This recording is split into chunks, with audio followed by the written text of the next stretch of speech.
कौनो मसला है, ना व्यापार में कौनो संकट है, आखिर कैसे कह दिए? अरे आज इस संसार में मुझसे बड़ा भाग्यशाली कौन होगा? अरे जो सारी दुनिया को देने वाला है, आज वही परमात्मा हमारे सामने भिखारी बन के खड़ा है। मुझसे बड़ा भाग्यशाली और कौन होगा? तब शुक्राचार्य कहे, बलि ऐसा लग रहा है तुम्हें अपने राज का अहंकार हो गया। मैं श्राप देता हूं तुम्हारा राज नष्ट हो जाए।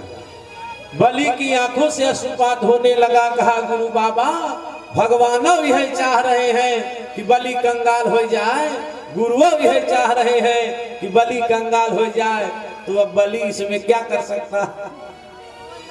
तब वामन भगवान कहे, बलि दान 3 प्रकार से होता है, वागदत्तम, मनोदत्तम, दत्तम पाणी कुशोदकम।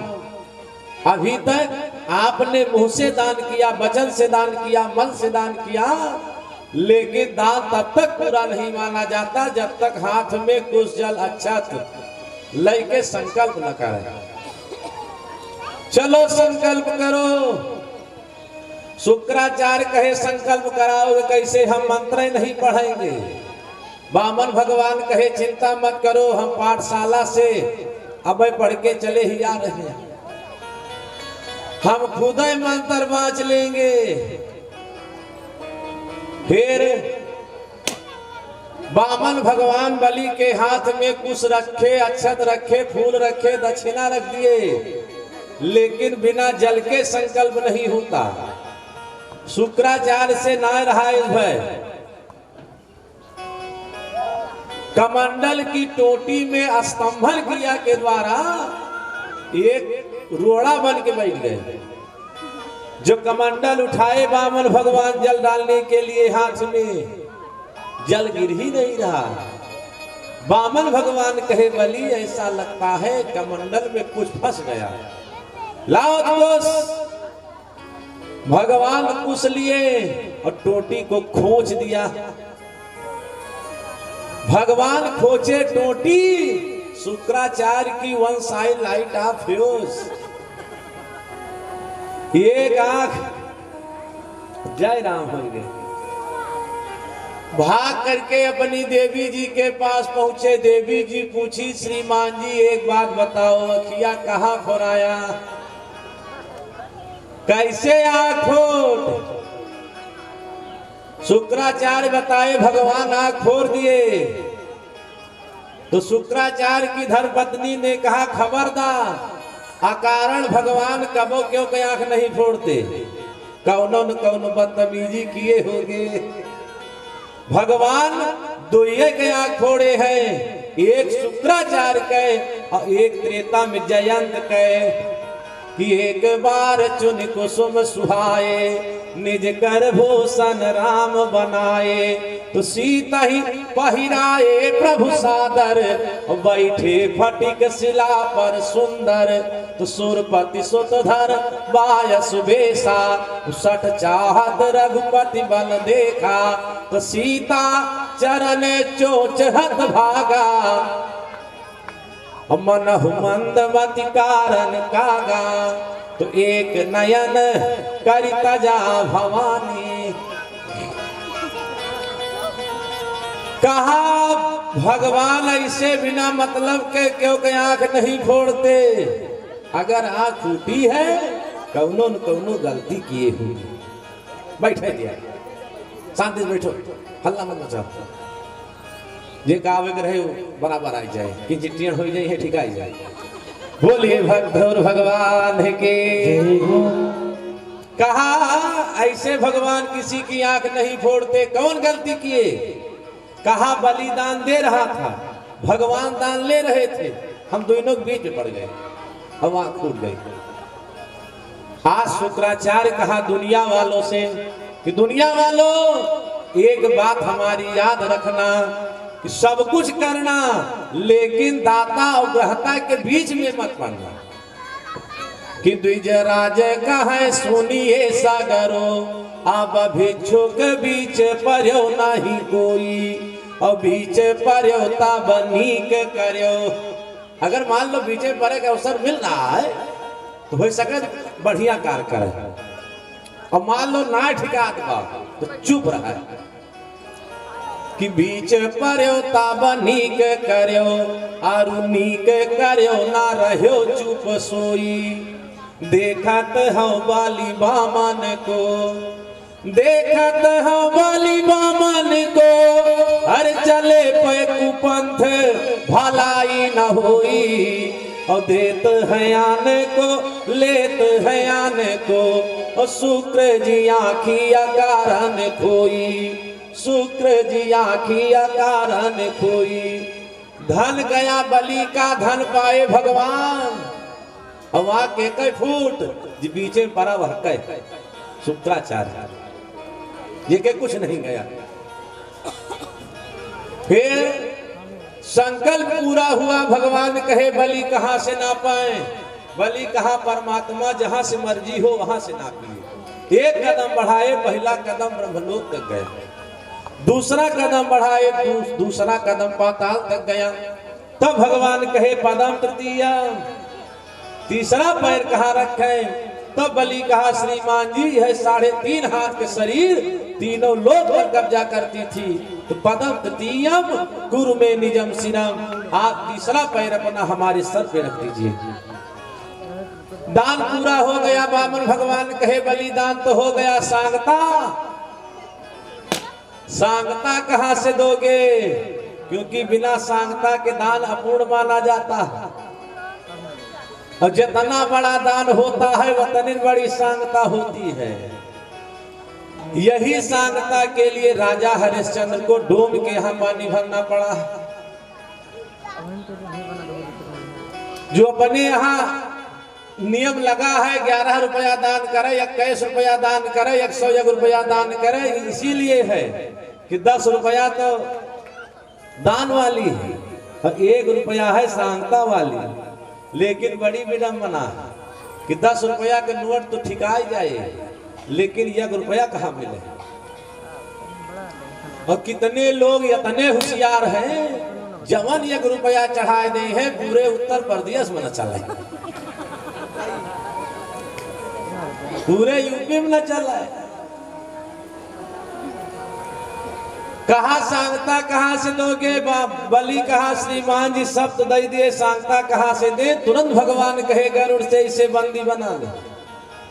सारे देवता हाय हाय करने लगे। कहा परमात्मा जो आपके लिए अपना सर्वस्व न्यौछावर कर दिया, क्या उसके लिए आपके यहाँ यही नियम है। कहा ऐसा कुछ नहीं है। तब भगवान कहे बलि वरदान मांगो। कहा अगर आप वरदान देना चाहते हैं तो हम जिस दरवाजे से निकले वहीं पर आपका दर्शन करें। तो बलि के सुतल लोक में 52 द्वार है।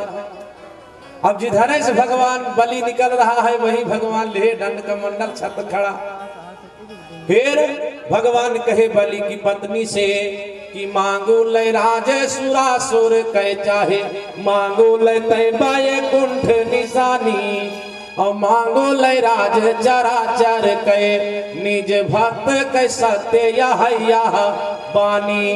16 सिंगार या 32 आभूषण, अरे जौवन जोर नई राजधानी, 12 ही बार कहीं भगवान कि जो मन भावे सो मांगू ले रानी, जो मन भावे सो मांगू ले रानी। विंध्यावली कहा श्रीमान जी अब तो थोड़ी देर पहले आप भिखारी बन के आए थे, कब आप बड़बड़ई हो गए। मान लो हम कुछ मांगते हैं दोगे कहां से, उसी में से तो जो हम आपको दिए हैं, तो दई के लेने की परंपरा हमारे यहाँ नहीं है। कि हारिल छाड़ी दियो माही को, अरे हारिल छाड़ी दियो माही को, जब ते पृथ्वी पर भारती नाही, और रहने का छाड़ी दियो चकई, निज कंत का देखत शत्रु के नाई। आजू हरि बड़ा दानी भया, मोरे कंत से मांगा पसारी के बाही, तो पूरब से गंगा पछाहा बहे, ऐसे मांगा न ते हम मांगा बनाही। अरे मांगा जाता है दानी से, मांगता से क्यों ना मांगा। भगवान कहे देवी फिरो कुछ मांग लो। तब विंध्यावली कहा श्रीमान जी, कहा श्रीमान जी मांग मांग होती है। एक मांग हमारी सुनी थी जिसको हमारे पति ने पूरा किया है। मैं अपने पति के बाएं रहती हूँ। एक मांग आप लेके आए थे, उसको भी हमारे पति ने पूरा किया है, इसलिए आप हमारे पति के दाहिने रहिए। भगवान कह दिया तथास्तु। इधर लक्ष्मी जी पूछी एक दिन नारद से, एक बात बताओ का मालिक को कहूं पता है? नारद जी बताए वह तो सर्विस पा गए हैं, नौकरी। तब तो लक्ष्मी जी के आंख लाल पीली है कि सारी दुनिया खर्चा वर्चा हम चलाई, इनका कौन जरूरत पड़ी बा नौकरी करे के। तो हर स्त्री की कामना होती है मालिक कौने पोस्ट पे है जाना है। लक्ष्मी जी पूछी कौने पोस्ट पे है? नारद जी बताए वॉचमैन। वॉचमैन कहा मिलेंगे कैसे? कहा एक काम करो, बलि की कौनो बहन नहीं। लक्ष्मी जी बलि की बहन बन करके आती हैं। सावड़ी रक्षा बंधन का पर्व आया, लक्ष्मी जी बलि के हाथ में रक्षा बांधती हैं। तब से मंत्र हुआ, ये न बधो बलि राजा दानवेंद्रो महाबलः तेन त्वां प्रतिबध्नामि रक्षे माचल। जब रक्षा बांध दिया तब बलि कहा बहन मांगो क्या चाहती हो? अरे कहो तो अपना गला उतार के दे दे। लक्ष्मी जी कही भैया इस संसार में कौन ऐसी बहन है जो अपने भाई का गला लेकर के खुश रहेगी? हे भैया हमारा तो यही निवेदन है कि भाई बहन का ही नाता रहे, कि भाई बहन का ही नाता रहे। भगवान करे बिछुड़े का बहुना, भाई के आए बहन मिल के बहिनी से मिले भैया सुख दूना। भौजी के हाथ बंधई गठरी भैया पहुँचे ना रहे घर सुना। बहिनी के हाथ प्रसाद खाई चले हर साई रहे सुख दूना। यही बात के लिए द्रौपदी बिलखी है कि ऐसे समय में जो ना आई ब्याह तब जातो हो से हम बोला बनाही। और माघ मलई खिचड़ी ब्याह सर जाए मोला गठरी खुअलब नाही। तू हथवा गोड़वा जोड़ ब्याह पर नाता कबो हम जुड़ब नाही। और सावन मा तू है बांधे बदे जरई ताले मा हम बुअरब नाही। कि द्विज के पर्व लगे जा बही हमारे कर से तू मिठाई न पौया। और बीरा न सब बहिनी घर जई है तू बैठी के द्वारिका माँ पछतैबा। आवन का तू यौब्या नहीं पर ना बहिनी का तू जियत पौब्या। और पावन प्रेम हमार बिचारी एकांत मारुवत ही रही जैबा। कि बादरा गर जय बिजुली चमके, बादरा गर जय बिजुली चमके। भूरिया नभ मंडल मामड़ रही है कोयल कूक करई बनमा। सुगना डरिया डरिया चली गई है। सावन 20 दिना बीती है तब गुड़ुई बहिनी भैया से पिटई है। तब तू पछताव्या खड़ा पोखरा ओ करे पहिले द्रौपदी पीटी जई है। ओ करे पहिले द्रौपदी पीटी जई है। लक्ष्मी जी कही भैया इस संसार में कौन ऐसी बहन है जो अपने भाई का गला काट करके ले करके खुश रहेगी। हे भैया, यही हमारा आपका जो संबंध है यही आजीवन बना रहे बस।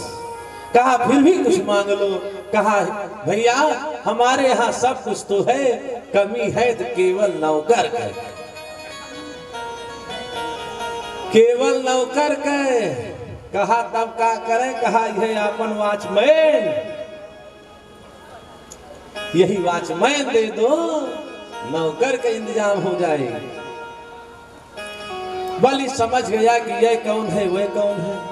कहा श्रीमान जी एक रूप से आप दीदी के साथ जाओ, एक रूप में यहाँ रहो। भगवान एक रूप में बलि के यहाँ रहते हैं, एक रूप से लक्ष्मी जी के साथ जाते हैं। बोलिए वामन भगवान के। फिर एक द्रविड़ देश के राजा है जिनका नाम है सत्यव्रत। ये संसार का प्रलय, संसार के प्रलय का दर्शन करना चाहते हैं। मत्स्य भगवान की कृपा से इनको संसार के प्रलय का दर्शन हुआ। बोलिए मत्स्य भगवान के। एक हयग्रीव नाम का दैत्य ब्रह्मा जी की वेदों को चुरा लिया। भगवान स्वयं हयग्रीव का रूप लेकर के हयग्रीव नाम के दैत्य का वध किया और वेदों को ला करके ब्रह्मा जी को दिया। बोलिए हयग्रीव भगवान के। यही पे भागवत का 8वां स्कंद पूरा होता है। 9वें स्कंद में सूर्यवंशी और चंद्रवंशी राजाओं का वर्णन है। सूर्यवंश में ब्रह्मा के पुत्र है मरीच। सूर्यवंश में ब्रह्मा के पुत्र है मारीच, मारीच के विवस्वान, विवस्वान के सूर्य भगवान। फिर इसी सूर्य भगवान के वंश में ही महाराज इक्ष्वाकु होते हैं जिनके एक पुत्र हुए जिनका नाम सुद्युम्न था। सुद्युम्न के महाराज सरयाति होते हैं, सरयाति के नभग हुए, नभग के नाभाग होते हैं, नाभाग के महाराज अम्बरीश होते हैं। श्री सुखदेव जी बताए राजन अम्बरीश ऐसे राजा हुए जिनके ऊपर ब्राह्मण का कोप भी कुछ नहीं कर पाया, क्योंकि अम्बरीश एकादशी का व्रत करते थे। राम सो नभीर हनुमान सो नभीर जग, बाली सम लड़ैया न क्रोधी परशुराम सम, भानु सम न तेजवान न दानी बलिकर्ण सम, शिव सम जितेंद्रिय न योगी घनश्याम सम, न भाई भरत सम न व्रत एकादशी सम, गंगा सम तीरथ न मंत्र राम नाम सम। चाहिए हर वैष्णव को एकादशी का व्रत करना चाहिए। अम्बरीश एकादशी का व्रत किए। एकादशी का नियम है द्वादशी में पारण हो जाए। द्वादशी के दिन ब्राह्मणों को संतों को भोजन कराया। जब खुद पानी पीने की बारी आई उसी समय दुर्वासा ऋषि आ गए। कहा राजन भोजन का प्रबंध करो, हम स्नान करके आते हैं। महाराज दुर्वासा ऋषि स्नान करने के लिए गए। इधर महाराज अम्बरीश के पास धर्म संकट हो गया कि अगर पारण नहीं करते हैं तो व्रत नष्ट हो जाएगा, पारण कर लेते हैं तो एक महात्मा को भोजन के लिए आमंत्रित किए हैं, महात्मा का अपमान होगा। संतों से ब्राह्मणों से पूछा। कहा महाराज भगवान का चरणामृत ना आहार में आता है ना फलाहार में आता है, आप चरणामृत लेकर के पारण कर लीजिए। एक दूब की नोक से एक बूंद चरणामृत महाराज अम्बरीश ने अपने मुख में लिया। जैसे मुख में चरणामृत लिया तुरंत दुर्वासा ऋषि आ गए। कहा राजन आपने हमको आमंत्रित किया और बिना खवाए खा लिए। जटा उखाड़ के पटकते हैं, कृत्या नाम की राक्षसी प्रकट होती है। तुरंत जैसे कृत्या प्रकट हुई कहा आदेश, कहा जा करके राजा का अंत कर दो। तुझे अपराध भगत कर करही तो राम रोष पावक सो जरही, लोक वेद विदित इतिहासा यह महिमा जानहि दुर्वासा। तुरंत भगवान का चक्र आता है। सबसे पहले कृत्या नाम की राक्षसी का संहार किया, फिर चक्र दौड़ पड़ा दुर्वासा ऋषि की ओर। जब दुर्वासा ऋषि की ओर दौड़ा चक्र, सबसे पहले दुर्वासा ऋषि ब्रह्मा जी के पास गए। ब्रह्मा जी ने जवाब दे दिया। भोलेनाथ के पास जाते हैं, भोलेनाथ जवाब दे दिए। तब दुर्वासा ऋषि को विश्वास हुआ कि दुनिया में हमें कोई भले नहीं बचा सका, लेकिन जिसका चक्र है वो जरूर बचा लेगा। जब भगवान नारायण के पास गए पहुंचे, कहा पाहि माम पाहि माम। कहा क्या हुआ? कहा आप हमारी अपने चक्र से सुरक्षा कीजिए। भगवान कहे हे दुर्वासा ऋषि, यद्यपि ये चक्र हमारा है लेकिन हमारी भी एक विशेषता है कि यह भक्त पराधीनो ये स्वतंत्र इव द्विजय साधुभिर्ग्रस्त हृदय भक्तैर भक्त जनप्रिय। हे महाराज, मैं अपने भक्तों के अधीन हूँ और ये जो चक्र है भक्तों की रक्षा के लिए है। इस संसार में कोई भी अगर रक्षा कर सकता है तो जिसके लिए चक्र उठा है वह चाहे तो रक्षा हो सकती है। दुर्वासा ऋषि भाग करके महाराज अम्बरीश के पास आए, निवेदन किया, अहो अनंतदासा नाम, हे भक्तों के शिरोमणि महाराज अम्बरीश, हम आपसे निवेदन करते हैं कि आप इस सुदर्शन चक्र से हमारी रक्षा कीजिए। महाराज अम्बरीश सुदर्शन को नमस्कार किया, सुदर्शन शांत होता है। फिर महाराज त्रिशंकु होते हैं जो सशरीर स्वर्ग जाते हैं। जब वापस आने लगे बीच में लटक गए, इनके मुख से लाल टपकती है जिससे कर्मनाशा नदी उत्पन्न हुई। फिर महाराज त्रिशंकु के वंश में महाराज हरिश्चंद्र होते हैं।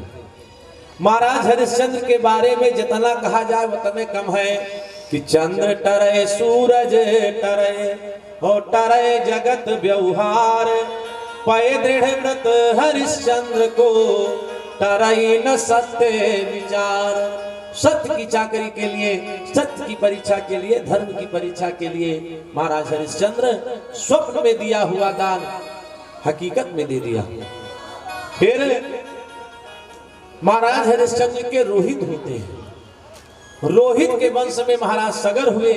सगर की 2 रानियां थी जिनके कौनो संतान नहीं थे। एक दिन एक महात्मा से मिले तो महात्मा बताए, राजन संतानें तो आपकी दोनों पटरानियों से होगी, लेकिन एक संतान, एक रानी से जो संतान होगी उससे वंश चलेगा और एक रानी से जो संतानें होंगी उससे नाम चलेगा। एक रानी से एक पुत्र हुआ जिसका नाम असमंजस था। असमंजस धुंधकारी के ही समान दुष्ट था। शादी विवाह तो हो गया, लेकिन जब ज्यादा उपद्रव किया असमंजस, महाराज सगर ने इसे देश निकाला दे दिया। दूसरी पटरानी से महाराज सगर के 60,000 लड़का हुआ। फिर महाराज सगर अश्वमेध यज्ञ करते हैं। यज्ञ का घोड़ा चतुर्दिक भ्रमण के लिए भेजा गया। फिर जब भ्रमण के लिए घोड़ा गया, 60,000 बच्चे घोड़े की सुरक्षा में लगते हैं। घोड़े की सुरक्षा में लगते हैं। एक दिन सब बैठ के ताश खेलने लगे। देवराजेंद्र आए, रूप बदल करके घोड़ा ले जा करके कपिल बाबा के आश्रम पर बांध दिया। और कपिल बाबा का आश्रम यहाँ नहीं है, गंगा सागर में। ये जब फुर्सत पाए देखा तो घोड़ा नहीं है, इधर उधर ढूंढने लगे। जो बाबा कुटिया में पहुंचे तो क्या देख रहे हैं, कुटिया में घोड़ा बंधा है। तो विचार किया, देखो एक तो चोरी किए हैं और दूसरे समाधि का ढोंग कर रहे हैं। सारे बच्चे मिलकर के बाबा को हैरान करने लगे। जब बाबा को परेशान किया, बाबा की आंख खुलती है। कपिल भगवान की क्रोधाग्नि से सारे बच्चे जल करके राख गए। महाराज सगर को पता चला। महाराज सगर कपिल भगवान के पास आए, अपने बच्चों के उद्धार का उपाय पूछा। कपिल भगवान बताए, अगर भगवती गंगा का आगमन पृथ्वी पर हो जाए तो गंगा जी की कृपा से सारे आपके पुत्रों का उद्धार हो जाएगा।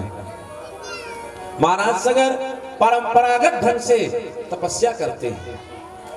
महाराज सगर ने तपस्या किया, गंगा जी की कृपा नहीं हुई।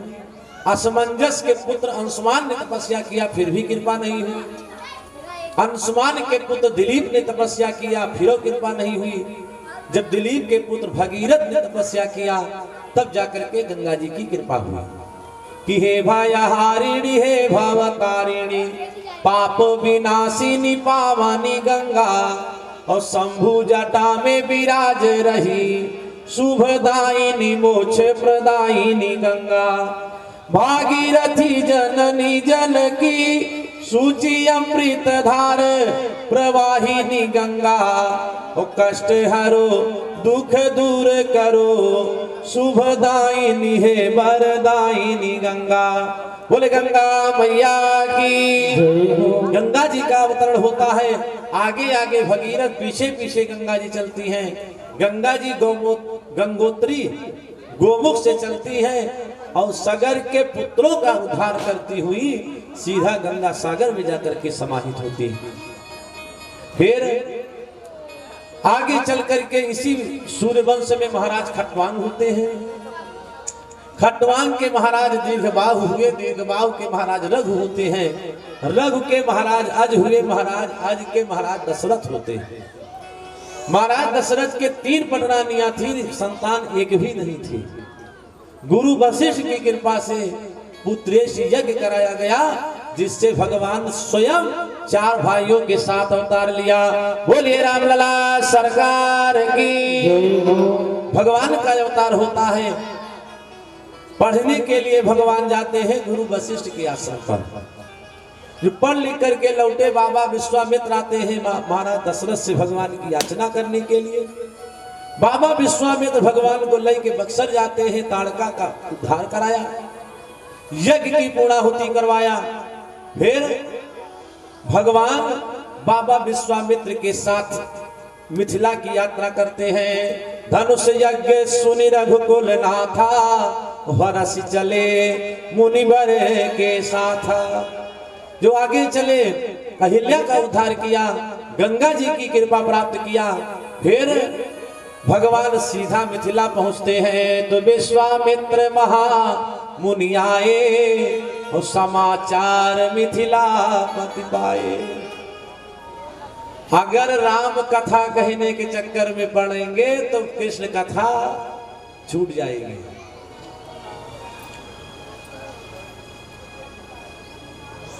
तो कतहु निमज्जन कतहु प्रणामा, समास और व्यास 2 विधि से कथा होती है। तो जो राम कथा कब हुए तो रामो कथा सुनाई जाएगी। लेकिन अब आज भगवान का जन्म भी है और कितने लोग देख ही रहे होंगे महाराज 4 होएगा वाह कब ही हुए। लेकिन ना जानत बाटे भय ब्याहे सबके दियर हुआ था, भय ब्याहे सबके दियर हुआ था।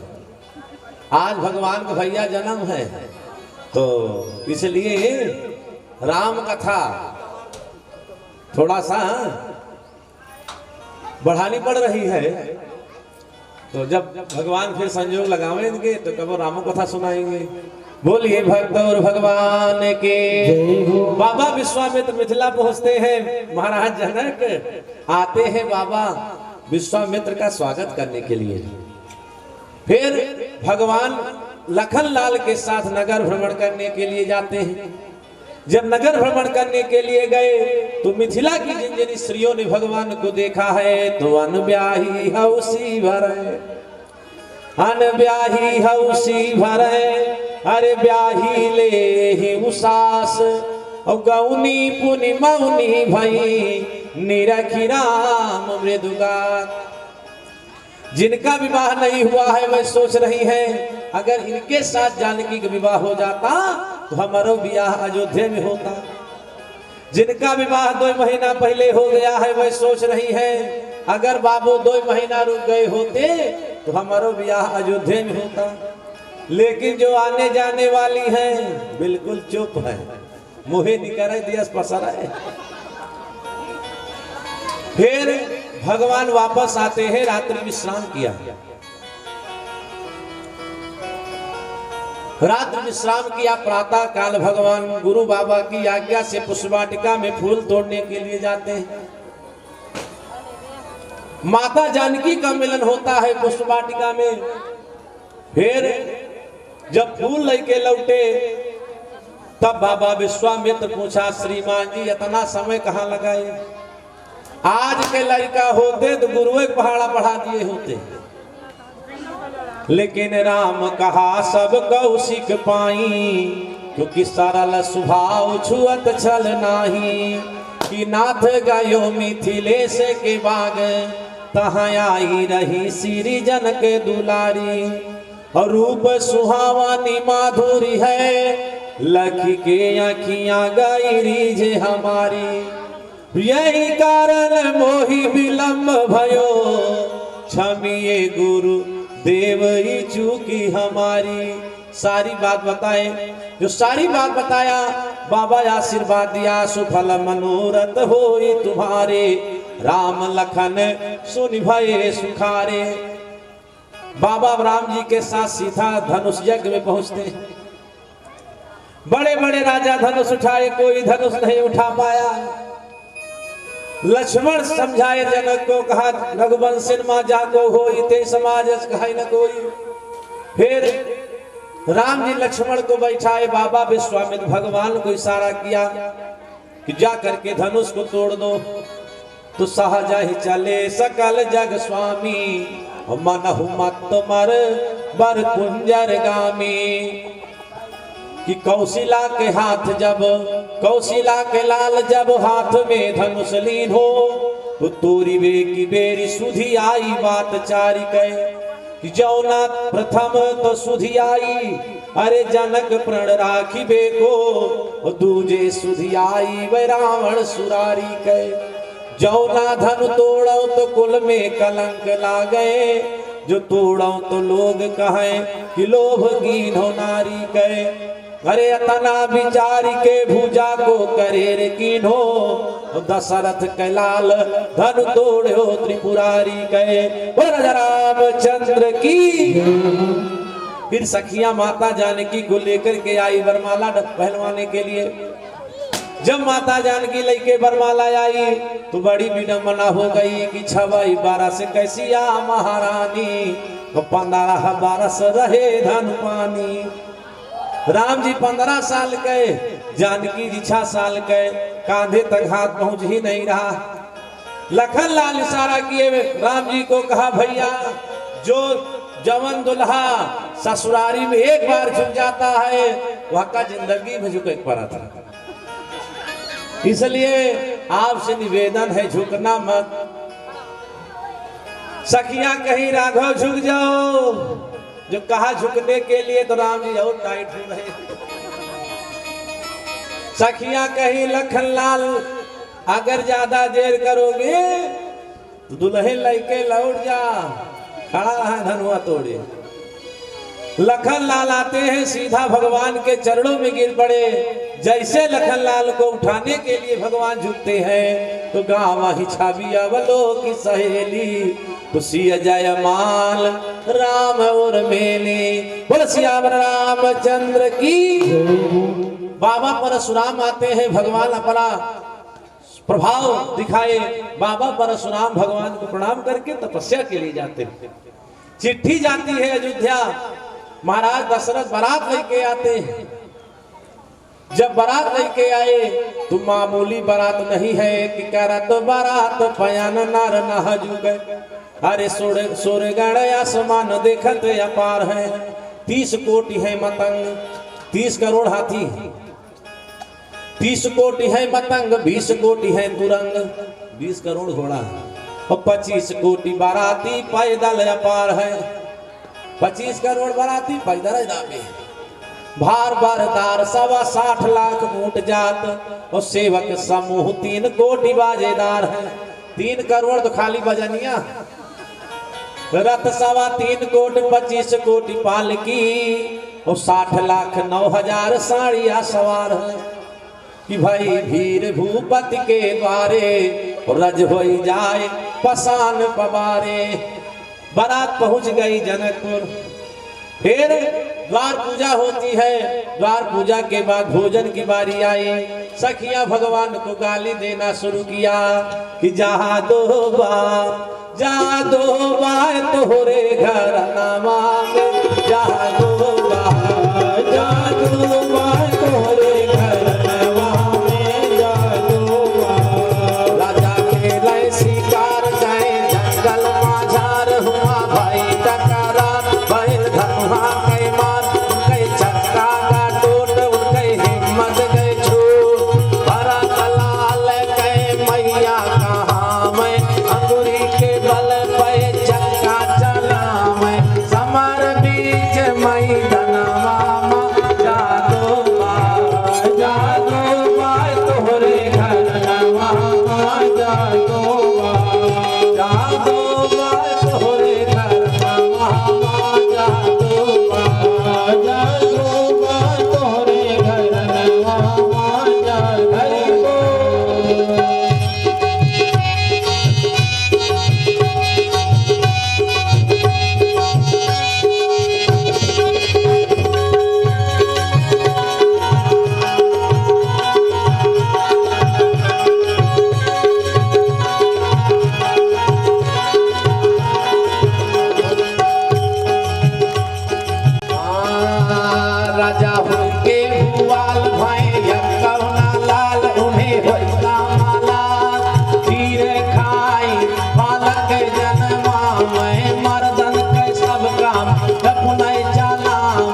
बोलिए भगवान की।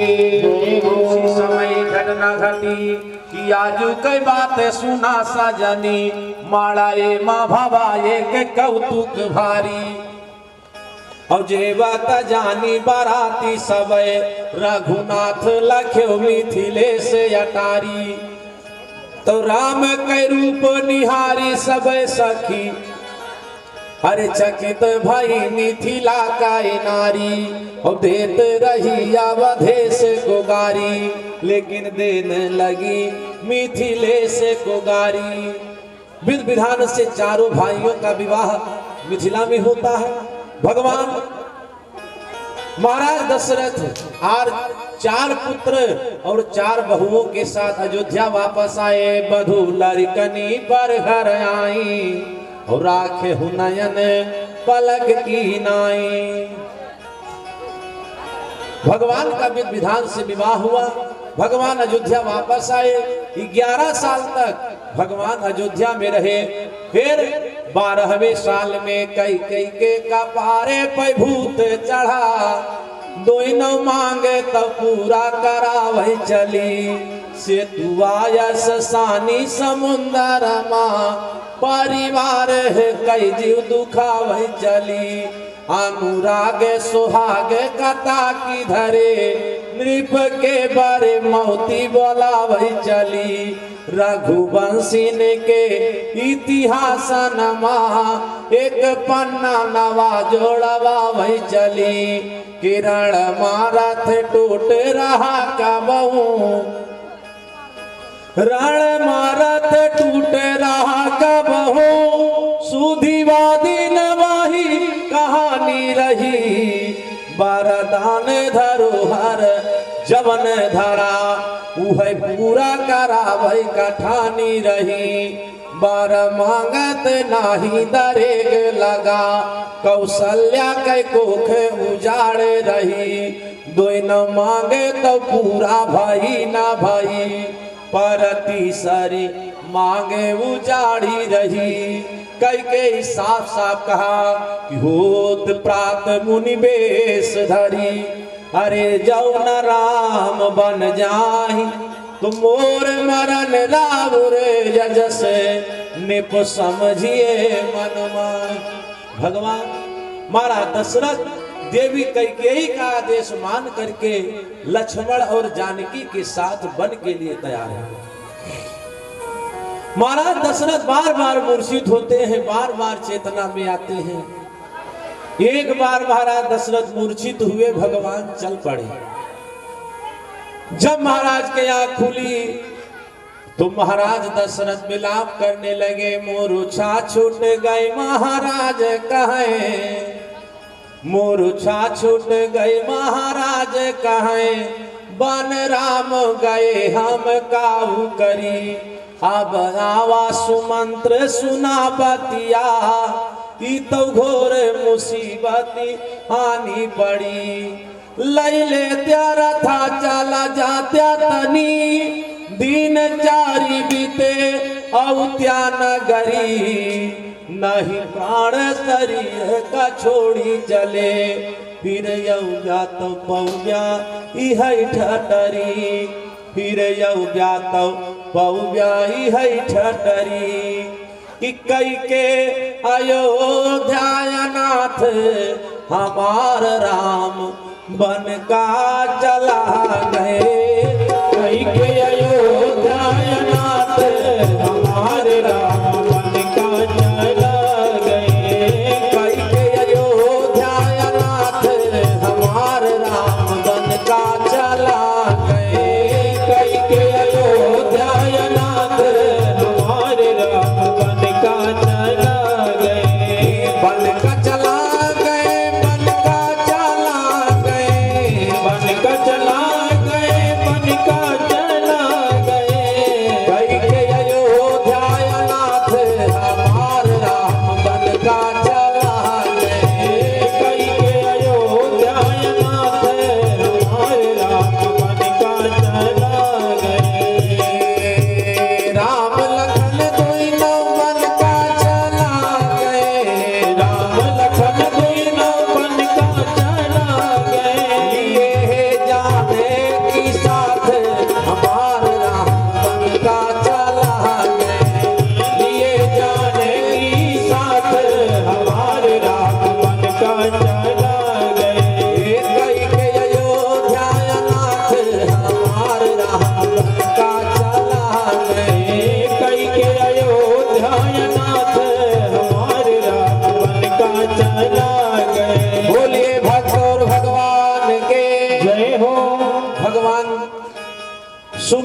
द्वारा संचालित रथ पर विराजमान होते हैं।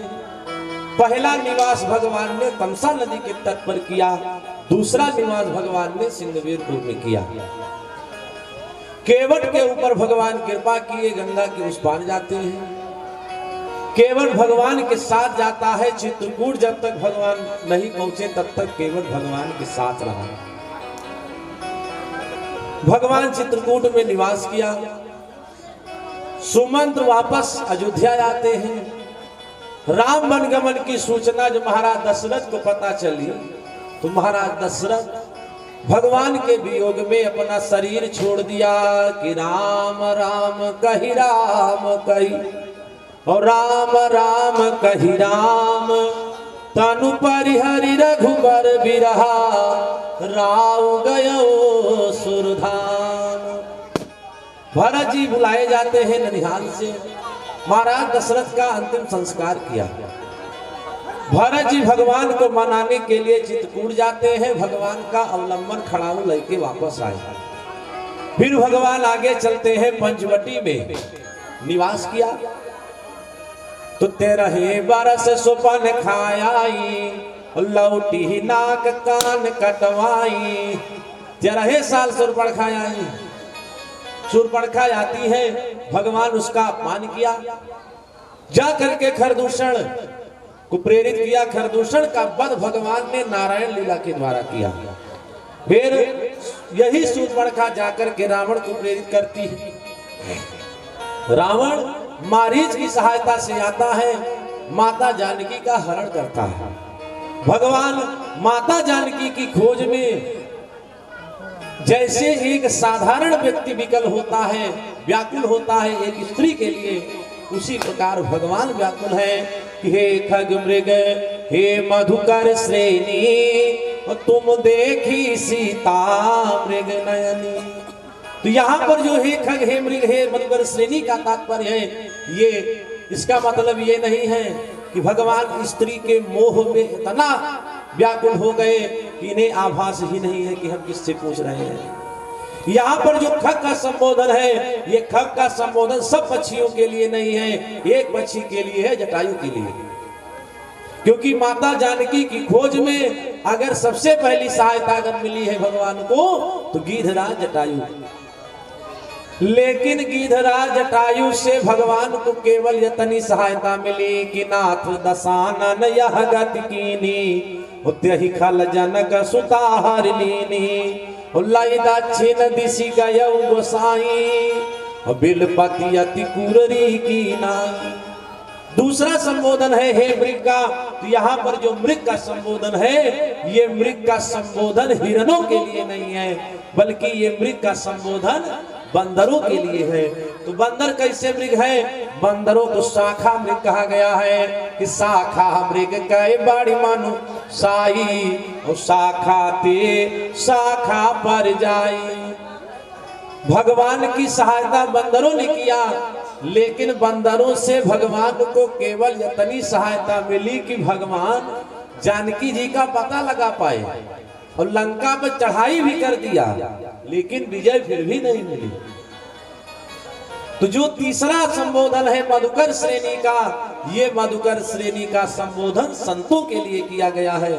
और संत का साथ जब से भगवान अयोध्या से चले हैं, तो जब तक अयोध्या वापस नहीं आए तब तक संतों ने साथ नहीं छोड़ा भगवान का। जब भगवान बाण मार रहे हैं, रावण नहीं मर रहा है, तो बीच युद्ध में आकर के बाबा अगस्त्य आदित्य हृदय स्तोत्र का पाठ सुनाते हैं। तब जाकर के भगवान रावण पर विजय प्राप्त किया, माता जानकी को जीते।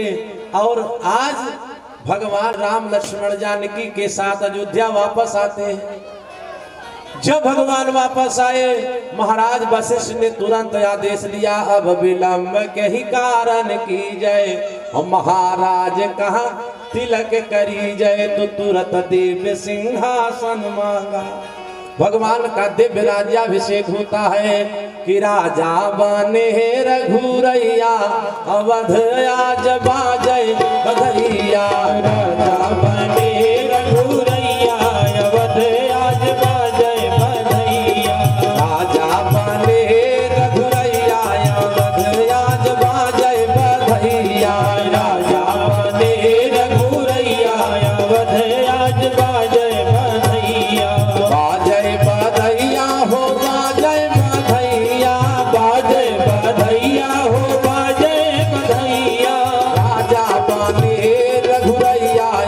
आज बाजय बधैया राजा बने रघुरैया अवध आज बाजय बधैया। बोले राजा रामचंद्र के जय हो। राम राज बैठे त्रैलोका हर्षित भय गए सब शोका क्योंकि दैहिक दैविक भौतिक तापा राम राज नहीं काहू ही व्यापा। 11,000 साल तक भगवान अयोध्या में वास किया। फिर भगवान अपने पुत्र लव को राजा बना करके स्वयं सारे अयोध्या वासियों के साथ सरयू जी में अपने शरीर को समर्पित किया। सबको लेकर के भगवान साकेत धाम को जाते हैं। बोले सियावर रामचंद्र की। इसी सूर्य वंश से चंद्र वंश अलग होता है। ब्रह्मा के पुत्र है अत्रि, अत्रि के पुत्र है चंद्रमा, चंद्रमा के पुत्र है बुध, बुध के पुत्र है पुरूरवा, पुरूरवा के पुत्र है महाराज ययाति, ययाति के 5 पुत्र हुए अन्न द्रुह और पूर्व यद और तुर्बस।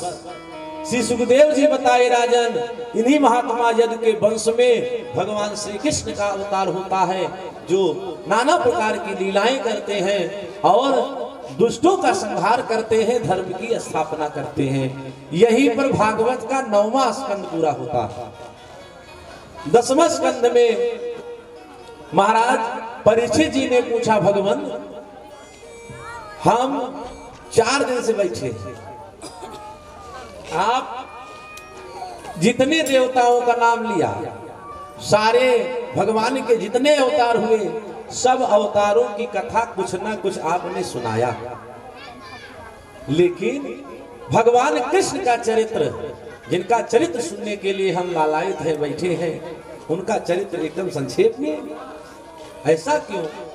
तब महाराज श्री सुखदेव जी ने कहा राजन आज 4था दिन हो गया है, 3 दिन बीत गया है, एक काम करो 1 गिलास पानी पी लो। महाराज परीक्षित हाथ जोड़े कहा बाबा एक बार प्यास लगी थी तो गंगा घाटे तक आए, अब की प्यास लगेगी तो कौने घाट जाएंगे। अरे यह जो आप कथा रूपी अमृत पिला रहे हो इसी से तृप्ति हो रही है, कोई जरूरत नहीं है। तब महाराज श्री सुखदेव जी ने बताया राजन 2 मंडल है, एक मंडल है आगरा मंडल, एक मंडल है मथुरा मंडल। आगरा के राजा है महाराज सूरसेन और मथुरा के राजा है उग्रसेन। सूरसेन के पुत्र है वसुदेव, उग्रसेन के पुत्र है कंस और पुत्री है देवकी। महाराज उग्रसेन अपनी बिटिया देवकी का विवाह करना चाहते हैं। कंस ने कहा पिताजी अगर विवाह करना है तो दीदी के जोड़ के यक्के दुल्हा है वसुदेव जी, हमारे मित्र हैं, क्योंकि नियम है कि जो घर बार कुल मिलई अनुपा तो करई विवाह सुताय अनुरूपा। देखना चाहिए का एक काम कीजिए आप हमारे मित्र वसुदेव जी के साथ बहनी विवाह कर दीजिए। विवाह विधि विधान से संपन्न हुआ। जब विदाई का समय आया कंस कहा अपनी बहन की डोली उसके ससुराल पहुंचाने में स्वयं जाऊंगा। रथारूढ़ हुआ, जैसे लेके कुछ दूर तक पहुंचा आकाशवाणी हुई रे कंस जिस बहन को तू लेकर के जा रहा है इतने लाड प्यार से इसके ससुराल छोड़ने, इसी का अष्टलाल तेरा काल होगा। कंस तुरंत म्यान से तलवार निकाल लिया, कहा रहे ना बांस तो फिर बांसुरी बजे कैसे, रहे ना काल तो फिर रहे ना देव की तो काल फिर जने कैसे। कहा मैं काल को जन्म देने वाली को ही समाप्त कर दूंगा, तो काल पैदा कहां से हुई। वसुदेव जी हाथ जोड़े कहा श्रीमान जी इंद्र के हाथ से वज्र छीन लेने की क्षमता आप में, आप जैसा त्रैलोक विजेता अगर एक नवविवाहिता अबला स्त्री पर हाथ उठाएगा तो आपके शौर्य का क्या होगा, आपकी कीर्ति का क्या होगा। हे महाराज मैं आपको वचन देता हूं देवकी से जितनी संतानें होंगी उल्ला करके मैं आपको दूंगा। कंस ने कहा ठीक है। फिर एक पुत्र होता है, नाम था कीर्तिमान। बच्चे को ला करके महाराज वसुदेव जी ने कंस को दिया। जब कंस को दिया कंस के मन में दया आ गई। कंस ने विचार किया कि आकाशवाणी ने कहा है 8वां लाल होगा तेरा काल, तो हम पहले का वध क्यों करें, छोड़ दिया। देवताओं में खलबली मच गई कि अगर राक्षसों में सुधार होने लगा तो भगवान के आने में विलंब होगा। तो एक बाबा को भेजा, श्रीमान नारायण, श्रीमान नारायण नारायण नारायण, श्रीमान नारायण नारायण नारायण, भजमन नारायण नारायण नारायण, भजमन नारायण नारायण नारायण। बोले लक्ष्मी नारायण भगवान के जय हो। तो बाबा का नाम नारद है। आग लगावे पानी धावे दोनों धर्म करे गुहार। नारद जी पहुंचे कंस के पास, कहे कंस अपना कुशल बताओ। कहा महाराज सब कुशल है। फिर कहा एक बात बताओ, जो तुम्हारे दीदी का लड़का हुआ था उसका किए क्या। कहा महाराज छोड़ दिए। कहा बड़ी मूर्ख हूं। कहा क्यों।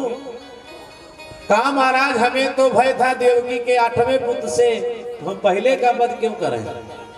तब बाबा नारद एक अष्टदल कमल का फूल दिया। कहा एक काम करो, इसकी एक एक पंखुड़ी गिनो। कंस गिनना शुरू किया, 1 2 3 4 5 6 7 8। फिर कहा पीछे से गिनो, 1 2 3 4 5 6 7 8। फिर कहा बीच से गिनो, 1 2 3 4 5 6 7 8। फिर कहा एक बात बताओ, इसमें कौन सी पहली पंखुड़ी है, कौन सी पंखुड़ी पहली है और